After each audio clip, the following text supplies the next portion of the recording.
देवी सरस्वती हिंदू धर्म में विद्या, विज्ञान, कला और संस्कृति की देवी मानी जाती है।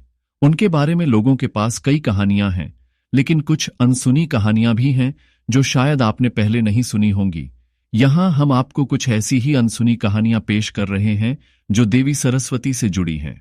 कहानी 1। ब्रह्मा और सरस्वती का विवाह। एक दिन ब्रह्मा ने वैकुंठ में विष्णु के साथ बातचीत करते हुए सरस्वती के स्वयंवर के बारे में पूछा।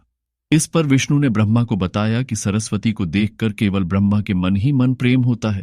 ब्रह्मा अपने मन के विचार को छुपाने की कोशिश करते हुए वैकुंठ छोड़कर ब्रह्मलोक वापस गए। यहां भी उनके मन का विचार न रुक पाया और वे उदास चेहरे से घूमने लगे। देवी सरस्वती को यह सब देखकर दुखी होकर वे ब्रह्मा के पास गईं और पूछा, पिताजी, क्या आप मुझसे खुश नहीं हैं?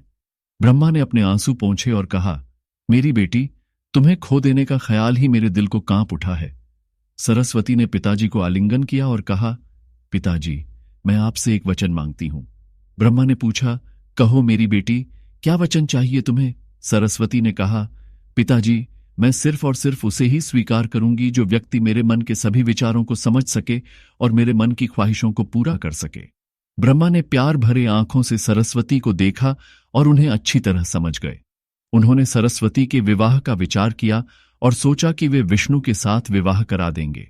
इस प्रकार सरस्वती और विष्णु का विवाह ब्रह्मा द्वारा संपन्न हुआ। कहानी 2। सरस्वती का वीणा का उद्धार। एक बार देवी सरस्वती धरती पर आई थीं और उनके पास उनकी वीणा थी। वीणा के स्वर इतने मधुर थे कि सभी देवता भी उसके समीप जाकर उनके वीणा के मग्न हो जाते थे। देवी सरस्वती अपनी वीणा के साथ खेलती, गाती और संसार को सुंदरता से सजाती थीं। एक दिन जब सरस्वती वीणा बजा रही थी, एक भयानक राक्षस उनके पास आया।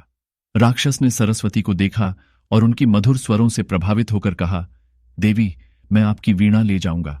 सरस्वती ने भयानक राक्षस से प्यार से कहा, भयानक भगवान, मेरी वीणा मेरे लिए बहुत मायने रखती है।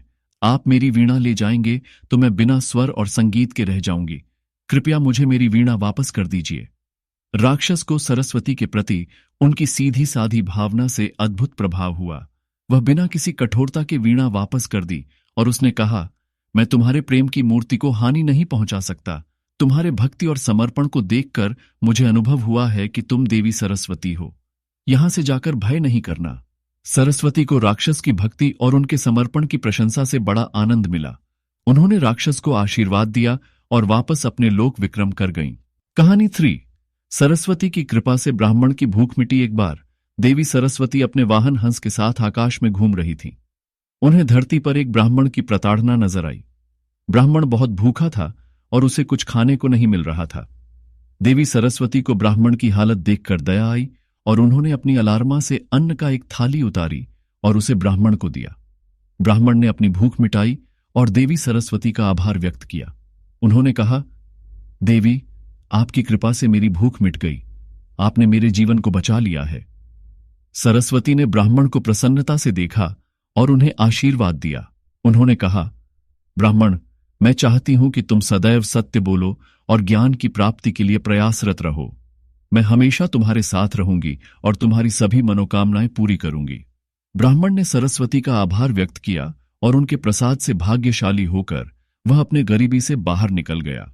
इन कहानियों के माध्यम से हम देखते हैं कि देवी सरस्वती एक दयालु और प्रशांत देवी हैं, जो अपने भक्तों की मदद करने के लिए तैयार है। उनकी भक्ति, समर्पण और निस्वार्थी प्रेम उन्हें एक सच्चे भक्त की पहचान बनाते हैं। यही कारण है कि उन्हें विद्या, विज्ञान, कला और संस्कृति की देवी के रूप में पूजा जाता है।